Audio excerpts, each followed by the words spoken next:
ಅಧ್ಯಾಯದ ಕೊನೆಯ ಘಟ್ಟಕ್ಕೆ ನಾವು ಬಂದಿದ್ದೇವೆ.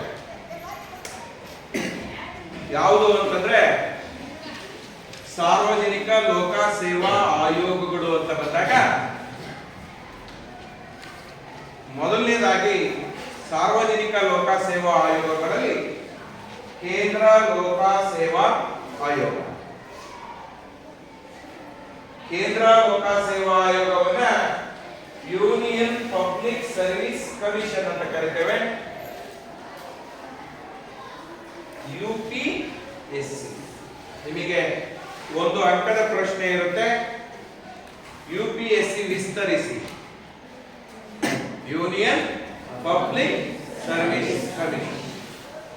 ನೋಡಿ, ನಮ್ಮ ಭಾರತದ ಸಂವಿಧಾನದ 315ನೇ ವಿಧಿ, ನಮ್ಮ ಭಾರತದ ಸಂವಿಧಾನದ 315ನೇ ವಿಧಿ ಕೇಂದ್ರ ಲೋಕ ಸೇವಾ ಆಯೋಗಕ್ಕೆ ಅವಕಾಶ ಮಾಡಿಕೊಟ್ಟಿದೆ. ಕೇಂದ್ರ ಲೋಕ ಸೇವಾ ಆಯೋಗಕ್ಕೆ ಯಾವ ವಿಧಿ ಅವಕಾಶ ಮಾಡಿಕೊಟ್ಟಿದೆ?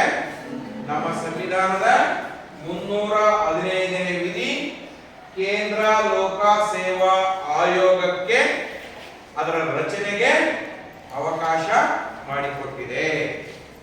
ನೋಡಿ ಸರ್, ಕೇಂದ್ರ ಲೋಕ ಸೇವಾ ಆಯೋಗ ಏನ್ ಮಾಡುತ್ತೆ? ಪ್ರಶ್ನೆ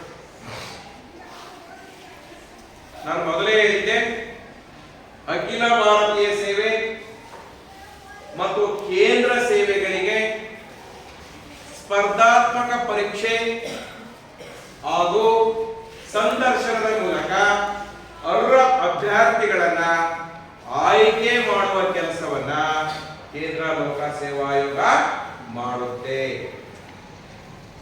ನಾನು ನಿಮಗೆ ಸೇವೆಗಳ ವರ್ಗೀಕರಣ ಮಾಡುವಾಗ ಅಖಿಲ ಭಾರತೀಯ ಸೇವೆ, ಕೇಂದ್ರ ಸೇವೆಗಳು ಅಂತ ಹೇಳಿದೆ. ಆ ಸೇವೆಗಳಲ್ಲಿ ABCD ಗುಂಪಿನ ಸೇವೆಗಳು ಅಂತೇಳಿ ಕೂಡ ಉಲ್ಲೇಖ ಮಾಡಿದ್ದೆ. AB ಗುಂಪಿನ ಹುದ್ದೆಗಳನ್ನ ಪತ್ರಾಂಕಿತ ಹುದ್ದೆಗಳು, ಗೆಜೆಟೆಡ್ ಪೋಸ್ಟ್. CD ಗುಂಪಿನ ಹುದ್ದೆಗಳನ್ನ ಅಪತ್ರಾಂಕಿತ ಹುದ್ದೆಗಳು ಅಂತೀವಿ. ನಮಗೆಲ್ಲರಿಗೂ ಗೊತ್ತಿದೆ, A ಮತ್ತು B ಗುಂಪಿನ ಹುದ್ದೆಗಳು ಅಂದ್ರೆ ಅಖಿಲ ಭಾರತೀಯ ಸೇವೆಗಳು ಮತ್ತು ಕೇಂದ್ರ ಸೇವೆಗಳು. ಆ ಅಖಿಲ ಭಾರತೀಯ ಮತ್ತು ಕೇಂದ್ರ ಸೇವೆಗಳಿಗೆ ಸ್ಪರ್ಧಾತ್ಮಕ ಪರೀಕ್ಷೆ ಹಾಗೂ ಸಂದರ್ಶನದ ಮೂಲಕ ಅರ್ಹ ಅಭ್ಯರ್ಥಿಗಳನ್ನ ಆಯ್ಕೆ ಮಾಡುವ ಕಾರ್ಯವನ್ನ ಕೇಂದ್ರ ಲೋಕ ಸೇವಾ ಆಯೋಗ ನಿರ್ವಹಿಸುತ್ತೆ. ಪ್ರಸ್ತುತ ನಮ್ಮ ಭಾರತದ ಕೇಂದ್ರ ಲೋಕ ಸೇವಾ ಆಯೋಗ ಒಬ್ಬ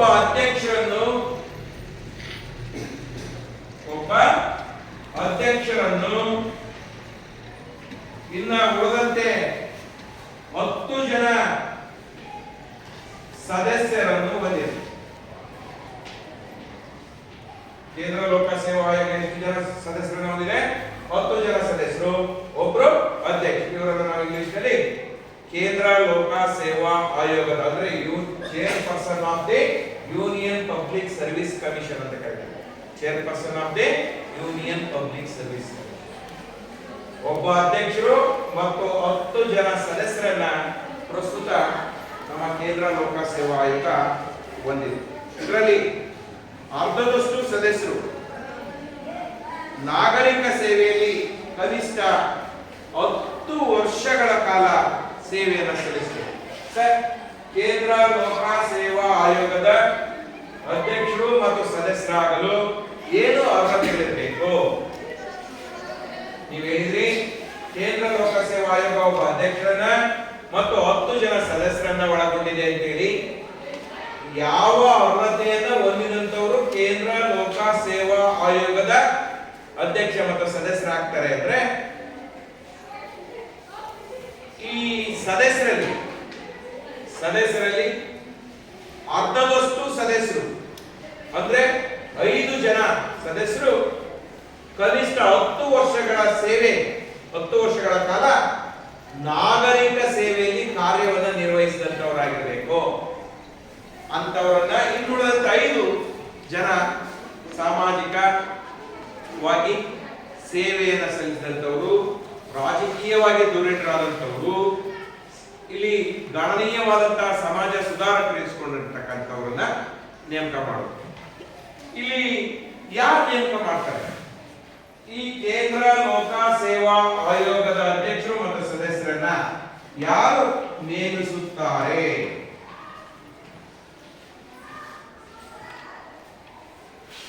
ಹೋಗ್ತಾನೆ. ಯಾರು ನೇಮಿಸುತ್ತಾರೆ ಅಂದ್ರೆ ಕೇಂದ್ರ ಲೋಕ ಸೇವಾ ಆಯೋಗದ ಅಧ್ಯಕ್ಷ ಮತ್ತು ಸದಸ್ಯರನ್ನ ನಮ್ಮ ಭಾರತದ ರಾಷ್ಟ್ರಪತಿಯವರು ಯಾರು ನೇಮಿಸ್ತಾರೆ ಹೇಳಿ? ಕೇಂದ್ರ ಲೋಕ ಸೇವಾ ಆಯೋಗದ ಅಧ್ಯಕ್ಷ ಮತ್ತು ಸದಸ್ಯರನ್ನು ಯಾರು ನೇಮಿಸ್ತಾರೆ? ಭಾರತದ ರಾಷ್ಟ್ರಪತಿಯವರು ನೇಮಿಸ್ತಾರೆ. ಯಾರ ಸಲಹೆ ಮೇರೆಗೆ? ಪ್ರಧಾನಮಂತ್ರಿ ನೇತೃತ್ವದ ಸಚಿವ ಸಂಪುಟದ ಸಲಹೆ ಮೇರೆಗೆ ನಮ್ಮ ಭಾರತ ರಾಷ್ಟ್ರಪತಿಯವರು ಕೇಂದ್ರ ಲೋಕ ಸೇವಾ ಆಯೋಗದ ಅಧ್ಯಕ್ಷ ಮತ್ತು ಸದಸ್ಯರನ್ನ ನೇಮಿಸುತ್ತಾರೆ. ಈಗ ಸರ್, ಕೇಂದ್ರ ಲೋಕ ಸೇವಾ ಆಯೋಗದ ಅಧ್ಯಕ್ಷ ಮತ್ತು ಸದಸ್ಯರ ಅಧಿಕಾರಾವಧಿ ಎಷ್ಟು?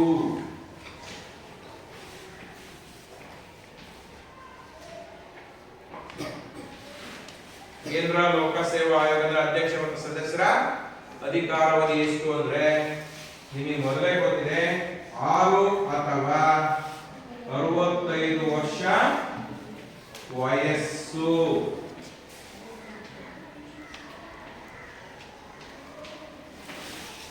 6 ವರ್ಷ ಅಥವಾ 65 ವರ್ಷ ವಯಸ್ಸು. ಇದರಲ್ಲಿ ಯಾವುದು ಮೊದಲು ಪೂರ್ಣಗೊಳ್ಳುತ್ತೋ ಅದಕ್ಕೆ ಅನುಗುಣವಾಗಿ ಅವರು ನಿವೃತ್ತಿ ಆಗ್ತಾರೆ. ಓಕೆ, 6 ವರ್ಷ ಅವರು ಅಧ್ಯಕ್ಷ ಅಥವಾ ಸದಸ್ಯರಾಗಿ 6 ವರ್ಷ ಆಗಿದೆ, ಅದಕ್ಕೆ ಅನುಗುಣವಾಗಿ ನಿವೃತ್ತಿ ಆಗ್ತಾರೆ. ಇಲ್ಲ ಅವರು ನೇಮಕ ಆಗಿದ್ದು ಈಗ 4 ವರ್ಷ ಆಗಿದೆ, 4 ವರ್ಷದ ಹಿಂದೆ, ಬಟ್ ಅವ್ರಿಗೀಗ 65 ವರ್ಷ ಆದರೂ ಕೂಡ ಯಾವುದು ಮೊದಲು ಬರುತ್ತೆ 6 ಅಥವಾ 65 ವರ್ಷ ವಯಸ್ಸು, ಅದಕ್ಕೆ ಅನುಗುಣವಾಗಿ ಅವರು ಆ ಹುದ್ದೆಯಿಂದ ನಿವೃತ್ತಿಯನ್ನ ಪಡೆಯುತ್ತಾರೆ. ನೋಡಿ, ಇವ್ರಿಗೆ ವೇತನ ಮತ್ತು ಸವಲತ್ತುಗಳು. ಇಲ್ಲಿ ಅಧ್ಯಕ್ಷ ಮತ್ತು ಸದಸ್ಯರ ವೇತನ ಮತ್ತು ಸವಲತ್ತುಗಳನ್ನ ನಾವು ಭಾರತದ ರಾಷ್ಟ್ರಪತಿಯವರು ನಿರ್ಧರಿಸ್ತಾರೆ. ಕೇಂದ್ರ ಲೋಕ ಸೇವಾ ಆಯೋಗದ ಅಧ್ಯಕ್ಷ ಮತ್ತು ಸದಸ್ಯರ ವೇತನ ಮತ್ತು ಸವಲತ್ತುಗಳನ್ನು ಯಾರು ನಿರ್ಧರಿಸ್ತಾರೆ? ಇಲ್ಲಿ ಭಾರತದ ರಾಷ್ಟ್ರಪತಿಯವರು ನಿರ್ಧರಿಸ್ತಾರೆ. ಓಕೆ, ಈಗ ಪದಚ್ಯುತಿ ಅಂದ್ರೆ ವಜಾಗೊಳಿಸುವುದು.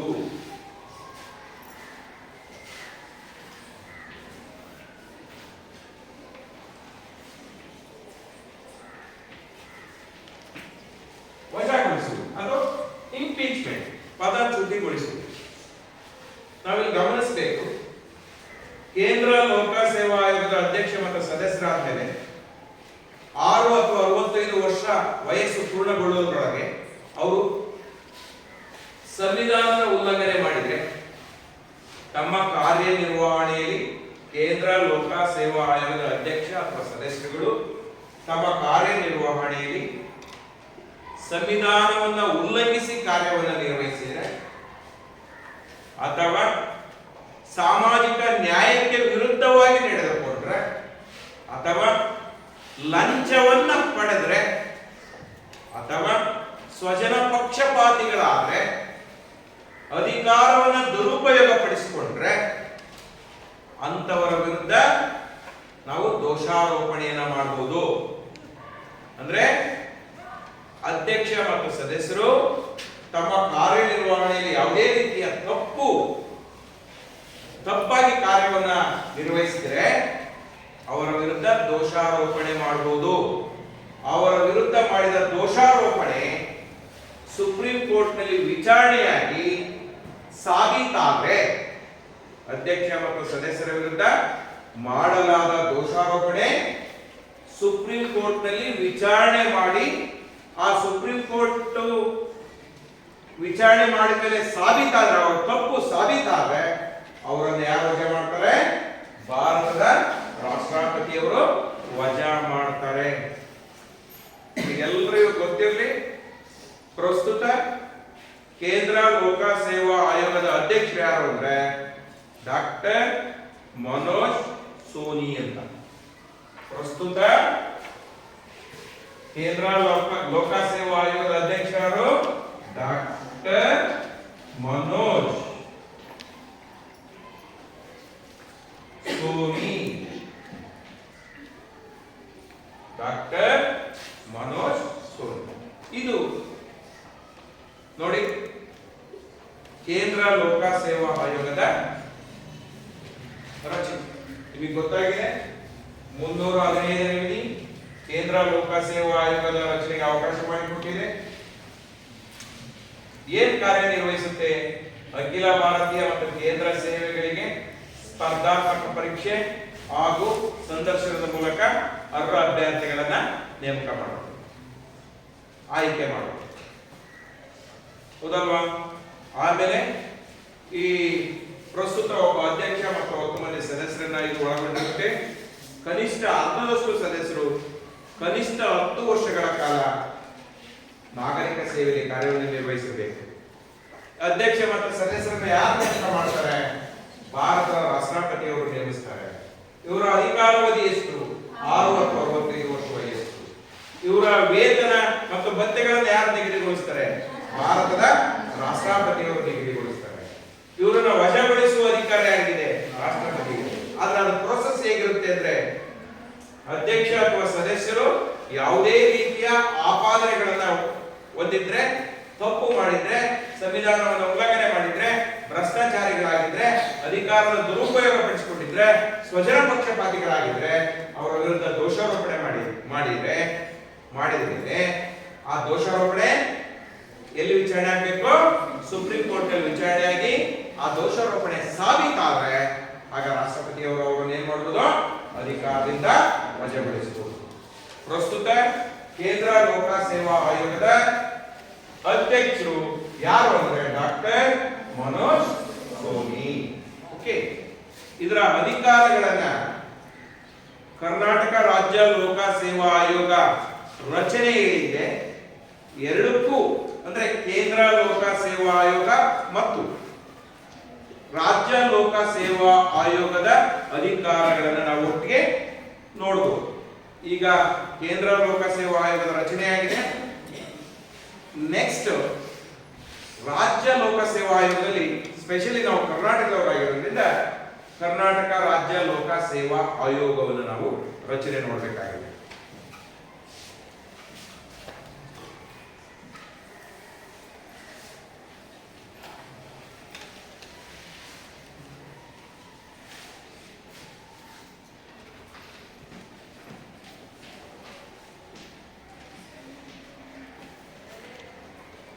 ಇದನ್ನ ಏನಂತೀವಿ? ಕೆಪಿಎಸ್ಸಿ, ಕೆಎಸ್ಪಿಎಸ್ಸಿ ಅಂತಲೂ ಕೂಡ ಕರೀತಾರೆ. Karnataka public service commission, Karnataka ರಾಜ್ಯ ಲೋಕ ಸೇವಾ ಆಯೋಗ. ನೋಡಿ, ಕರ್ನಾಟಕದ ರಾಜ್ಯ ಸೇವೆಗಳು ಇದ್ದಾವೆ. ಆ ಕರ್ನಾಟಕದ ರಾಜ್ಯ ಸೇವೆಗಳಲ್ಲಿರುವ ಹುದ್ದೆಗಳಿಗೆ ಸ್ಪರ್ಧಾತ್ಮಕ ಪರೀಕ್ಷೆ ಮತ್ತು ಸಂದರ್ಶನದ ಮೂಲಕ ಅರ್ಹ ಅಭ್ಯರ್ಥಿಗಳನ್ನ ಆಯ್ಕೆ ಮಾಡುವ ಕಾರ್ಯವನ್ನ ಕರ್ನಾಟಕ ರಾಜ್ಯ ಲೋಕ ಸೇವಾ ಆಯೋಗ ಮಾಡುತ್ತೆ. ಕರ್ನಾಟಕದ ರಾಜ್ಯ ಸೇವೆಗಳಿಗೆ ಸ್ಪರ್ಧಾತ್ಮಕ ಪರೀಕ್ಷೆ ಮತ್ತು ಸಂದರ್ಶನದ ಮೂಲಕ ಅರ್ಹ ಅಭ್ಯರ್ಥಿಗಳನ್ನ ಆಯ್ಕೆ ಮಾಡುತ್ತೆ ಅಥವಾ ನೇಮಿಸುವ ಕಾರ್ಯವನ್ನ ಮಾಡುತ್ತೆ. ನೋಡಿ, ಇದು ರಚನೆ ಹೇಗಿರುತ್ತೆ ಅಂದ್ರೆ, ಕರ್ನಾಟಕ ರಾಜ್ಯ ಲೋಕ ಸೇವಾ ಆಯೋಗದ ಸದಸ್ಯರ ಸಂಖ್ಯೆಯನ್ನ ನಿರ್ಧರಿಸುವ ಅಧಿಕಾರ ಯಾರಿಗಿದೆ ಅಂದ್ರೆ ಕರ್ನಾಟಕದ ರಾಜ್ಯಪಾಲರಿಗಿರುತ್ತೆ.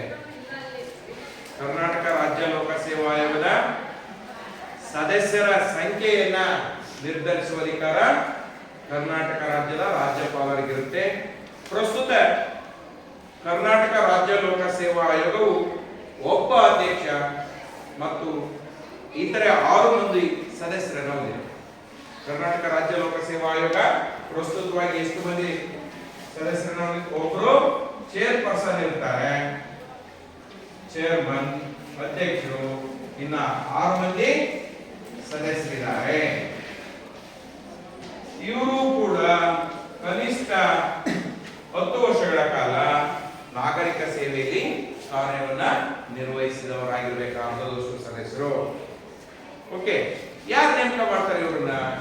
ಕರ್ನಾಟಕ ರಾಜ್ಯ ಲೋಕಸೇವಾ ಆಯೋಗದ ಅಧ್ಯಕ್ಷ ಮತ್ತು ಸದಸ್ಯರನ್ನ ಕರ್ನಾಟಕ ರಾಜ್ಯದ ರಾಜ್ಯಪಾಲರು, ಕರ್ನಾಟಕ ರಾಜ್ಯದ ರಾಜ್ಯಪಾಲರು ಮುಖ್ಯಮಂತ್ರಿ ನೇತೃತ್ವದ ಸಚಿವ ಸಂಪುಟದ ಸಲಹೆ ಮೇರೆಗೆ ನೇಮಿಸುತ್ತಾರೆ. ಕರ್ನಾಟಕದ ರಾಜ್ಯಪಾಲರು ಯಾರ ಸಲಹೆ ಮೇರೆಗೆ? ಮುಖ್ಯಮಂತ್ರಿ ನೇತೃತ್ವದ ಸಚಿವ ಸಂಪುಟದ ಸಲಹೆ ಮೇರೆಗೆ ನೇಮಿಸುತ್ತಾರೆ. ಇವರ ಅಧಿಕಾರಾವಧಿ ಎಷ್ಟು ಸರ್? ನೋಡಿ, 6 ವರ್ಷ ಅಥವಾ 62 ವರ್ಷ ವಯಸ್ಸು.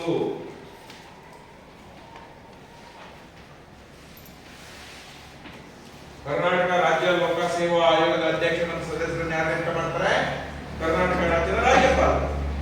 ಕರ್ನಾಟಕ ರಾಜ್ಯದ ಲೋಕಸೇವಾ ಆಯೋಗದ ಅಧ್ಯಕ್ಷ ಮತ್ತು ಸದಸ್ಯರ ಅಧಿಕಾರಾವಧಿ 6 ಅಥವಾ 62 ವರ್ಷ ವಯಸ್ಸು. ಇದರಲ್ಲಿ ಯಾವುದು ಮೊದಲು ಪೂರ್ಣಗೊಳ್ಳುತ್ತೋ ಅದಕ್ಕನುಗುಣವಾಗಿ ಅವರು ನಿವೃತ್ತಿ ಆಗ್ತಾರೆ. ಓಕೆ, ಇವರ ವೇತನ ಮತ್ತು ಸವಲತ್ತುಗಳನ್ನ ಕರ್ನಾಟಕದ ರಾಜ್ಯದ ರಾಜ್ಯಪಾಲರು ನಿರ್ಧರಿಸುತ್ತಾರೆ. ಓಕೆ, ಇಷ್ಟು ಕೇಂದ್ರ ಲೋಕಸೇವಾ ಆಯೋಗ ಮತ್ತು ರಾಜ್ಯ ಲೋಕಸೇವಾ ಆಯೋಗ, ಕರ್ನಾಟಕ ಲೋಕಸೇವಾ ಆಯೋಗದ ರಚನೆಯನ್ನು ನಾವು ಗಮನಿಸಬೇಕಾಗಿದೆ. ಈಗ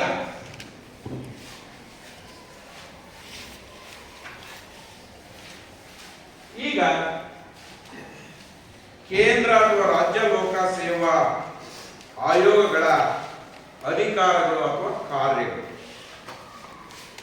ಕೇಂದ್ರ ಅಥವಾ ರಾಜ್ಯ ಲೋಕಸೇವಾ ಆಯೋಗಗಳ ಅಧಿಕಾರಗಳು ಅಥವಾ ಕಾರ್ಯಗಳು ಅಥವಾ ಜವಾಬ್ದಾರಿಗಳು. ನೋಡಿ, ಕೇಂದ್ರ ಲೋಕಸೇವಾ ಆಯೋಗದ ಅಧಿಕಾರಗಳು ಅಥವಾ ಕರ್ನಾಟಕ ರಾಜ್ಯ ಲೋಕಸೇವಾ ಆಯೋಗದ ಅಧಿಕಾರಗಳು ಅಥವಾ ಕಾರ್ಯಗಳು ಇಲ್ಲೊಂದು ಸ್ವಲ್ಪ ವ್ಯತ್ಯಾಸ ಇರುತ್ತೆ. ಟೆಕ್ನಿಕಲ್ ಆಗಿ ನಾವು ಬದಲಾವಣೆ ಮಾಡ್ತಿರೋದು. ಕೇಂದ್ರ ಲೋಕಸೇವಾ ಆಯೋಗದ ರಚನೆ ಮತ್ತು ಅಧಿಕಾರಗಳನ್ನು ವಿವರಿಸಿ ಅಂತ ಬಂದಾಗ ಕೇಂದ್ರ ಲೋಕಸೇವಾ ಆಯೋಗದ ರಚನೆ ಬರೀತೀರಿ, ಅಧಿಕಾರಗಳನ್ನು ಇಗೊಂಡು ಬರೀತೀರಿ. ಕರ್ನಾಟಕ ರಾಜ್ಯ ಲೋಕಸೇವಾ ಆಯೋಗದ ಅಧಿಕಾರ ಮತ್ತು ರಚನೆ ಹಾಗೂ ಅಧಿಕಾರ ಮತ್ತು ಕಾರ್ಯಗಳನ್ನು ವಿವರಿಸಿ ಅಂದಾಗ ಕರ್ನಾಟಕ ರಾಜ್ಯ ಲೋಕಸೇವಾ ಆಯೋಗದ ರಚನೆ ಬರೀತೀರಿ, ಅಧಿಕಾರಗಳನ್ನು ಇಗೊಂಡು ಬರೀತೀರಿ. ಓಕೆ, 3 ಅಧಿಕಾರ. ಒಂದು ಆಡಳಿತ ಕಾರ್ಯಗಳು, ಇನ್ನ ಒಂದು ಸಲಹಾ ಕಾರ್ಯಗಳು, ಇನ್ನ ಒಂದು ಸಿಬ್ಬಂದಿ ಕಾರ್ಯಗಳು. ಆಡಳಿತ ಕಾರ್ಯಗಳು,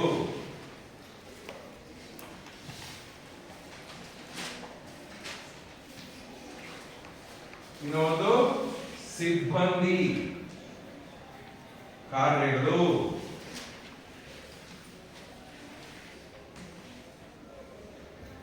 ಸಿಬ್ಬಂದಿ ಕಾರ್ಯಗಳು ನೆಕ್ಸ್ಟ್ ನೋಡೋಣ. ಇನ್ನೊಂದು ಸಲಹಾ ಕಾರ್ಯಗಳು. ನೆಕ್ಸ್ಟ್ ಸಿಬ್ಬಂದಿ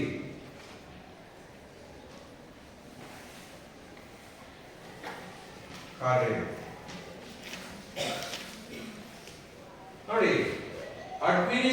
functions, advisory functions, staff functions. ಇಲ್ಲಿ ಆಡಳಿತ ಕಾರ್ಯಗಳು ಅಂದಾಗ ಎಲ್ಲಕ್ಕೂ ಒಂದೇ ಉತ್ತರ, ಕೇಂದ್ರದ್ದಾರ ಕೇಳಿ ರಾಜ್ಯದ್ದಾರ ಕೇಳಿ ಅಥವಾ ಬುದ್ಧಿವಂತಿಕೆ ಉಪಯೋಗಿಸಿ ಬರೀಬೇಕು. ಇಲ್ಲಿ ಖಾಲಿ ಇರುವ ಹುದ್ದೆಗಳಿಗೆ ನೋಡಿ, ಕೇಂದ್ರ ಲೋಕ ಸೇವಾ ಆಯೋಗದ ರಚನೆ ಅಧಿಕಾರಗಳು ಅಂತ ಬಂದಾಗ ಅಖಿಲ ಭಾರತೀಯ ಸೇವೆ ಮತ್ತು ರಾಜ್ಯ ಸೇವೆ ಕೇಂದ್ರ ಸೇವೆಗಳಿಗೆ ಸ್ಪರ್ಧಾತ್ಮಕ ಪರೀಕ್ಷೆ ಹಾಗೂ ಸಂದರ್ಶನದ ಮೂಲಕ ಅರ್ಹ ಅಭ್ಯರ್ಥಿಗಳನ್ನ ಆಯ್ಕೆ ಮಾಡುವ ಕಾರ್ಯವನ್ನ ಆಡಳಿತ ಕಾರ್ಯಗಳು ಅಂತ. ಜಸ್ಟ್ ಅರ್ಥ ಆಯ್ತಾ? ಆಡಳಿತ ಕಾರ್ಯ ಕೇಂದ್ರ ಲೋಕಸೇವಾ ಆಯೋಗ ಅಂದ್ರೆ ಅಖಿಲ ಭಾರತೀಯ ಸೇವೆ ಮತ್ತು ಕೇಂದ್ರ ಸೇವೆಗಳಿಗೆ ಸ್ಪರ್ಧಾತ್ಮಕ ಪರೀಕ್ಷೆ ಹಾಗೂ ಸಂದರ್ಶನದ ಮೂಲಕ ಅರ್ಹ ಅಭ್ಯರ್ಥಿಗಳನ್ನ ನೇಮಿಸುವ ಕಾರ್ಯವನ್ನ ಅಥವಾ ಆಯ್ಕೆ ಮಾಡುವ ಕಾರ್ಯವನ್ನ ನಿರ್ವಹಿಸುತ್ತದೆ. ಇಲ್ಲ ಕರ್ನಾಟಕ ಲೋಕಸೇವಾ ಆಯೋಗ ಅಂತ ಕೇಳಿದ್ರು, ರಾಜ್ಯ ಸೇವೆಗಳಲ್ಲಿ ಕರ್ನಾಟಕ ರಾಜ್ಯದ ಸೇವೆಗಳಲ್ಲಿ ಖಾಲಿ ಇರುವ ಹುದ್ದೆಗಳಿಗೆ ಸ್ಪರ್ಧಾತ್ಮಕ ಪರೀಕ್ಷೆ ಹಾಗೂ ಸಂದರ್ಶನದ ಮೂಲಕ ಅರ್ಹ ಅಭ್ಯರ್ಥಿಗಳನ್ನ ನೇಮಕ ಮಾಡುತ್ತೆ. ಇಷ್ಟು ಬರೀ ಆಡಳಿತ ಕಾರ್ಯಗಳು. ಓಕೆನಾ? ಕ್ಲಿಯರ್ ಆಯ್ತಾ? ಅಥವಾ ಸರ್ ಇಲ್ಲಿ ಅಖಿಲ ಭಾರತೀಯ ಕೇಂದ್ರ ರಾಜ್ಯ ನನಗೆ ಕನ್ಫ್ಯೂಸ್ ಆಗುತ್ತೆ ಅನ್ನೋದಾದ್ರೆ, ಖಾಲಿ ಇರುವ ಹುದ್ದೆಗಳಿಗೆ ಸ್ಪರ್ಧಾತ್ಮಕ ಪರೀಕ್ಷೆ ಮತ್ತು ಸಂದರ್ಶನದ ಮೂಲಕ ಅರ್ಹ ಅಭ್ಯರ್ಥಿಗಳನ್ನ ಆಯ್ಕೆ ಮಾಡುವ ಕಾರ್ಯವನ್ನು ಮಾಡಬೇಕು. ಅರ್ಥ ಆಗ್ತಿದೆಯಾ? ಕ್ಲಿಯರ್. ನೆಕ್ಸ್ಟ್, ಸಲಹಾ ಕಾರ್ಯಗಳು. ಯಾರಿಗೆ ಸಲಹೆ ಕೊಡುತ್ತೆ? ಕೇಂದ್ರ ಲೋಕ ಸೇವಾ ಆಯೋಗ ಇರ್ಬೋದು ಅಥವಾ ರಾಜ್ಯ ಲೋಕ ಸೇವಾ ಆಯೋಗ ಇರ್ಬೋದು. ಯಾರಿಗೆ ಸಲಹೆ ಕೊಡುತ್ತೆ ಅಂದ್ರೆ ಸರ್ಕಾರಕ್ಕೆ ಸಲಹೆ ನೀಡುತ್ತೆ.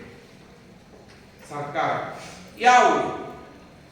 ಕೇಂದ್ರ ಲೋಕ ಸೇವಾ ಆಯೋಗ ಅಥವಾ ರಾಜ್ಯ ಲೋಕ ಸೇವಾ ಆಯೋಗ ಸರ್ಕಾರಕ್ಕೆ ಸಲಹೆ ನೀಡುವ ಅಧಿಕಾರಗಳು ಯಾವುವು ಅಂದ್ರೆ, ಅಥವಾ ಸರ್ಕಾರಕ್ಕೆ ಸಲಹೆಯನ್ನು ನೀಡುವಂತ ಅಂಶಗಳು ಯಾವುವು ಅಂತಂದ್ರೆ, ಒಂದು ನೇಮಕಾತಿ ವಿಧಾನಕ್ಕೆ ಸಂಬಂಧಿಸಿದಂತೆ ಸಲಹೆ ನೀಡುತ್ತೆ. ನೇಮಕಾತಿ ವಿಧಾನಕ್ಕೆ ಸಂಬಂಧಿಸಿದಂತೆ ಸಲಹೆ. ಒಂದನೇದು ನೇಮಕಾತಿ ವಿಧಾನಕ್ಕೆ ಸಂಬಂಧಿಸಿದಂತೆ ಯಾರಿಗೆ ಸಲಹೆ ನೀಡ್ತಾರೆ ಹೇಳಿದಾಗೆ? ಸರ್ಕಾರ ತಾನೇ. ಮೊದಲನೇ ಸಲಹೆ ಏನು? ಸರ್ಕಾರಕ್ಕೆ ಲೋಕಸೇವಾ ಆಯೋಗ ನೀಡುವುದು ನೇಮಕಾತಿ ವಿಧಾನಕ್ಕೆ ಸಂಬಂಧಿಸಿದಂತೆ ಸರ್ಕಾರಕ್ಕೆ ಸಲಹೆ ನೀಡುತ್ತೆ. ಇನ್ನು ಎರಡನೇದು ಬಡ್ತಿ ನೀಡಲು. ಬಡ್ತಿ ಮೀನ್ಸ್ ಪ್ರಮೋಷನ್. ಒಂದು ಸ್ಥಾನದಿಂದ ತದನಂತರದ ಮೇಲಿನ ಸ್ಥಾನಕ್ಕೆ ಮುಂಬಡ್ತಿ ಅಂತೀವಿ.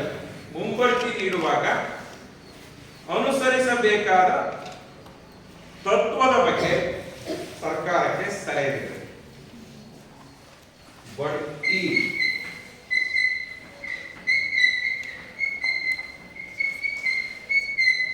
ನೀಡುವಾಗ ಅನುಸರಿಸಬಹುದಾದ ತತ್ವದ ಬಗ್ಗೆ ಸಲಹೆಯನ್ನು ನೀಡುತ್ತೆ. ನೆಕ್ಸ್ಟ್ ಮತ್ತೊಂದು ಸಲಹೆಯನ್ನು ಕೊಡಬಹುದು ನೋಡಿ. ವರ್ಗಾವಣೆಗೆ ಸಂಬಂಧಿಸಿದಂತೆ ಸಲಹೆ ನೀಡುವುದು. ವರ್ಗಾವಣೆ ಮೀನ್ಸ್ ಟ್ರಾನ್ಸ್ಫರ್. ವರ್ಗಾವಣೆಗೆ ಸಂಬಂಧಿಸಿದಂತೆ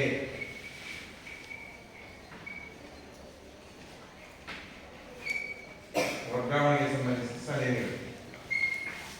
ನೆಕ್ಸ್ಟ್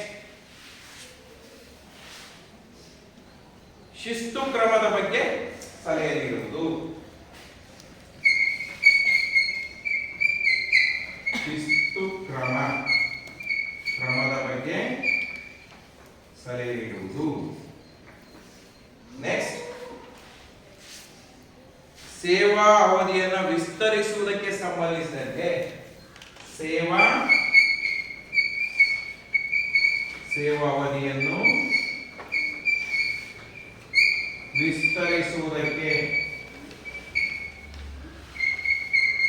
ವಿಸ್ತರಿಸುವುದಕ್ಕೆ ಸಂಬಂಧಿಸಿದಂತೆ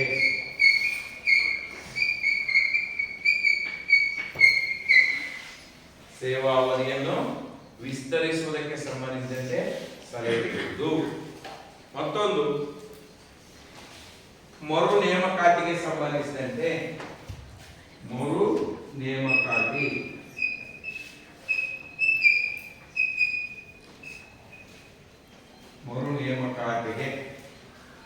ಸಂಬಂಧಿಸಿದಂತೆ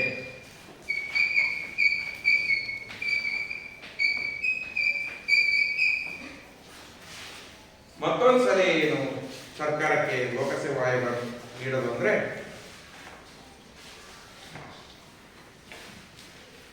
ಯಾವುದಾದರೂ ನೌಕರರ ವಿಷಯಕ್ಕೆ ಸಂಬಂಧಿಸಿದಂತೆ ವ್ಯಾಜ್ಯಗಳಿದೆ, ನ್ಯಾಯಾಲಯದಲ್ಲಿ ಮಾಡಬೇಕಾದ ವೆಚ್ಚದ ಬಗ್ಗೆ ಸಲಹೆ ನೀಡುವುದು. ನ್ಯಾಯಾಲಯದಲ್ಲಿ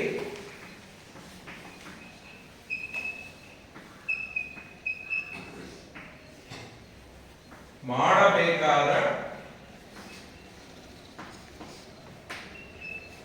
ವೆಚ್ಚದ ಬಗ್ಗೆ ಸರ್ಕಾರಕ್ಕೆ ಸಲಹೆ ನೀಡುತ್ತೆ. ಹಾಗೆಯೇ ತನ್ನ ವಾರ್ಷಿಕ ವರದಿಯನ್ನು ಸರ್ಕಾರಕ್ಕೆ ಸಲ್ಲಿಸುತ್ತೆ. ತನ್ನ ವಾರ್ಷಿಕ ವರದಿಯನ್ನು ಸರ್ಕಾರಕ್ಕೆ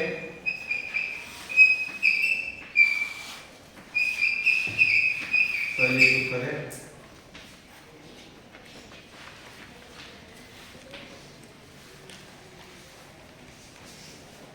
ಹಾಗೆಯೇ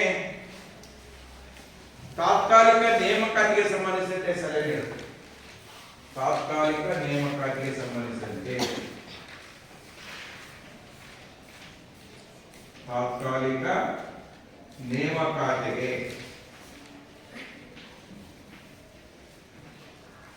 ಸಂಬಂಧಿಸಿದಂತೆ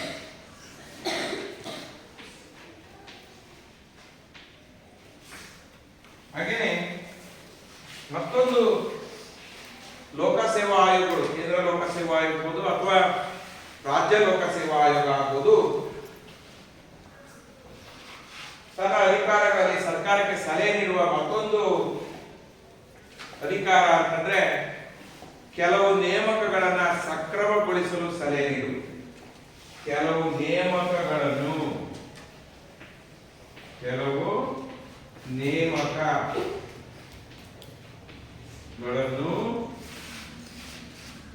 ಸಕ್ರಮ ಪರ್ಮನೆಂಟ್ ಅಂತೀವಲ್ಲ,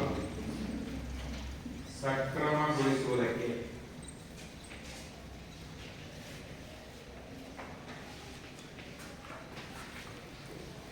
ಸಂಬಂಧಿಸಿದ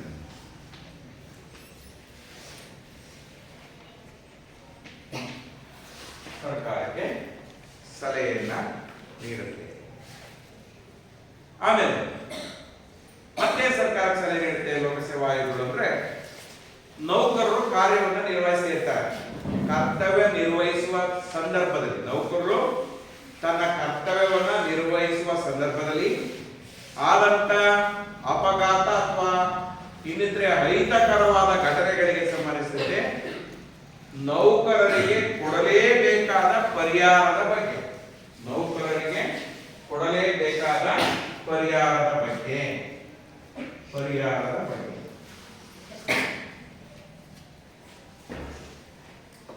ಓಕೆ, ಇದು ಸಲಹಾ ಅಧಿಕಾರ. ಸರ್ಕಾರಕ್ಕೆ ಕೇಂದ್ರ ಅಥವಾ ರಾಜ್ಯ ಲೋಕಸೇವಾ ಆಯೋಗ ಯಾವ ಸಲಹೆಯನ್ನು ನೀಡುವ ಅಧಿಕಾರವನ್ನು ಹೊಂದಿದೆ ಅಂದ್ರೆ, ನೇಮಕಾತಿಯ ವಿಧಾನಕ್ಕೆ ಸಂಬಂಧಿಸಿದಂತೆ ಸರ್ಕಾರಕ್ಕೆ ಸಲಹೆಯನ್ನು ನೀಡುತ್ತೆ. ಬಡ್ತಿ ನೀಡುವಾಗ ಅನುಸರಿಸಬಹುದಾದ ತತ್ವದ ಬಗ್ಗೆ ಸರ್ಕಾರಕ್ಕೆ ಸಲಹೆ ನೀಡುತ್ತೆ. ವರ್ಗಾವಣೆ ಮಾಡುವಾಗ ವರ್ಗಾವಣೆಗೆ ಸಂಬಂಧಿಸಿದಂತೆ ಅನುಸರಿಸಬೇಕಾದ ನಿಯಮಗಳ ಬಗ್ಗೆ ಸರ್ಕಾರಕ್ಕೆ ಸಲಹೆ ನೀಡುತ್ತೆ. ಯಾವುದಾದ್ರೂ ನೌಕರ ತನ್ನ ಕರ್ತವ್ಯ ನಿರ್ವಹಣೆಯಲ್ಲಿ ಲೋಪವನ್ನು ಎಸಗಿದಾಗ ಆತರ ವಿರುದ್ಧ ಕೈಗೊಳ್ಳಬೇಕಾದ ಶಿಸ್ತು ಕ್ರಮದ ಬಗ್ಗೆ ಸರ್ಕಾರಕ್ಕೆ ಸಲಹೆಯನ್ನು ನೀಡುತ್ತೆ. ಸೇವಾ ಅವಧಿ ಅಂದ್ರೆ ಒಬ್ಬ ನೌಕರ ನಿವೃತ್ತಿ ಆದ್ಮೇಲೆ ಆತನ ಸೇವಾ ಅವಧಿಯನ್ನ ಮತ್ತೆರಡು ವರ್ಷ ಅಥವಾ 5 ವರ್ಷ ವಿಸ್ತರಿಸುವುದಕ್ಕೆ ಸಂಬಂಧಿಸಿದಂತೆ ಸರ್ಕಾರಕ್ಕೆ ಸಲಹೆ ನೀಡುತ್ತೆ. ಮತ್ತೆ ನಿವೃತ್ತಿ ಆದ್ಮೇಲೆ ಅಥವಾ ಒಂದು ಅವಧಿಗೆ ನೇಮಕಾತಿ ಹೊಂದಿ ಆ ಅವಧಿ ಮುಗಿದ ಮೇಲೆ ಮರು ನೇಮಕಾತಿಗೆ ಸಂಬಂಧಿಸಿದಂತೆ ಆ ನೌಕರನ ಕಾಂಟ್ರಾಕ್ಟ್ ಬೇಸಿಸ್ 5 ವರ್ಷ ತಗೊಂಡಿರ್ತಾರೆ.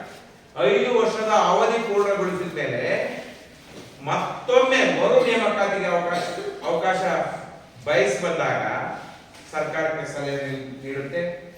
ನ್ಯಾಯಾಲಯದಲ್ಲಿ ಅಂದ್ರೆ ನೌಕರ ಮತ್ತು ಸರ್ಕಾರ ನಡುವೆ ವ್ಯಾಜ್ಯಗಳೇನಾದರೂ ಉಂಟಾದಾಗ ನ್ಯಾಯಾಲಯದಲ್ಲಿ ಮಾಡಬೇಕಾದ ಖರ್ಚಿನ ಬಗ್ಗೆ ಸರ್ಕಾರಕ್ಕೆ ಸಲಹೆ ನೀಡುತ್ತೆ.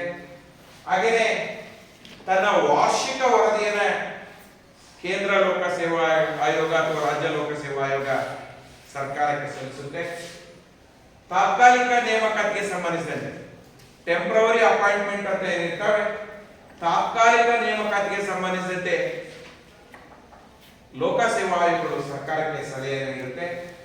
ಹಾಗೆಯೇ ಕೆಲವು ನೇಮಕಗಳನ್ನು ಕಾಂಟ್ರಾಕ್ಟ್ ಬೇಸಿಸ್ ಆಗಿ ಗುತ್ತಿಗೆಯ ಆಧಾರದ ಮೇಲೆ ನೇಮಕಾತಿ ಹೊಂದಿದ ಕೆಲವು ನೇಮಕಗಳನ್ನು ಸಕ್ರಮಗೊಳಿಸುವುದಕ್ಕೆ ಸಂಬಂಧಿಸಿದಂತೆ ಸರ್ಕಾರಕ್ಕೆ ಸಲಹೆಯನ್ನು ನೀಡುತ್ತೆ. ಹಾಗೆಯೇ ಕರ್ತವ್ಯವನ್ನು ನಿರ್ವಹಿಸುವ ಸಂದರ್ಭದಲ್ಲಿ ಆದಂತ ಅಪಘಾತ ಅಥವಾ ಅಹಿತಕರವಾದ ಘಟನೆಗಳಿಗೆ ಸಂಬಂಧಿಸಿದಂತೆ ನೌಕರರಿಗೆ ಸರ್ಕಾರ ಕೊಡಲೇಬೇಕಾದ ಪರಿಹಾರದ ಬಗ್ಗೆ ಸರ್ಕಾರಕ್ಕೆ ಸಲಹೆಯನ್ನು ನೀಡುವಂತಹ ಒಂದು ಸಲಹಾ ಕಾರ್ಯವನ್ನ ಈ ಕೇಂದ್ರ ಅಥವಾ ರಾಜ್ಯ ಲೋಕ ಸೇವಾ ಆಯೋಗಗಳ ಅಧಿಕಾರಗಳಲ್ಲಿ ನಾವು ಗಮನಿಸ್ತೇವೆ. ಇನ್ನು ಉಳಿದಿರ್ತಕ್ಕಂಥದ್ದು ಕೊನೆಯದು ಸಿಬ್ಬಂದಿ ಕಾರ್ಯ. ನೋಡಿ, ಇಲ್ಲಿ ಕೇಂದ್ರ ಅಥವಾ ರಾಜ್ಯ ಲೋಕ ಸೇವಾ ಆಯೋಗಗಳು ತನ್ನ ಅಖಿಲ ಭಾರತೀಯ ಸೇವೆ ಅಥವಾ ಕೇಂದ್ರ ಸೇವೆ ಅಥವಾ ರಾಜ್ಯ ಸೇವೆಗಳಲ್ಲಿ ತಮ್ಮ ಸಿಬ್ಬಂದಿಗಳ ನಡವಳಿಕೆಯನ್ನು ಬಿಹೇವಿಯರ್ ಅನ್ನ ಗಮನಿಸುತ್ತೆ. ಅವರ ಶೈಕ್ಷಣಿಕ ಅರ್ಹತೆಯನ್ನ ಈ ಕ್ರೋಢೀಕರಣ ಮಾಡುತ್ತೆ, ದಾಖಲಿಸಿಕೊಳ್ಳುತ್ತೆ.